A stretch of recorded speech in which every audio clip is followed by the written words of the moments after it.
Est-ce que vous avez vu 12 hommes en colère? Si vous voulez voir une œuvre intelligente écrite par quelqu'un qui sait vraiment racler la soupière, foncez.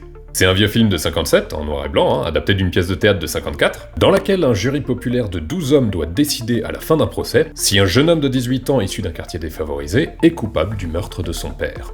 Si oui, il sera envoyé à la chaise électrique, mais s'il existe un doute raisonnable sur sa culpabilité, alors il sera acquitté du fait de la présomption d'innocence.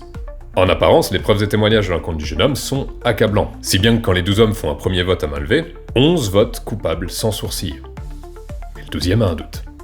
Or, le jury doit être unanime, les 12 doivent être d'accord. Et ça saoule tout le monde parce que personne n'a envie d'être là, ils se sont tapés 6 jours de procès, ils sont coincés dans une pièce lugubre par une chaleur étouffante, donc autant vous dire que tout le monde tombe sur le 12e gars à bras raccourcis pour le faire changer d'avis, histoire d'en finir. There are still 11 of us here who think he's guilty. Right. What do you think you're going to accomplish? You're not going to change anybody's mind. Mais le 12e gars se laisse pas impressionner.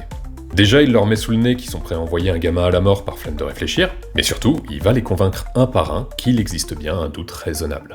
Tout le long du film, il met en évidence les biais des uns et des autres, entre celui qui a juste suivi le plus grand nombre, celui qui a un préjugé contre les pauvres, celui qui projette sa relation père-fils, etc. Et c'est très laborieux, ils s'engueulent et passent souvent à ça de s'envoyer les chaises dans la tronche. Mais on est bien d'accord que c'est pas un film d'action, ce film c'est une leçon. De psychologie, d'honnêteté intellectuelle, d'esprit critique et surtout d'éthique. Je vous encourage vivement à le voir, vous pouvez le trouver sur Amazon Prime, et revenez me dire après si vous avez aimé.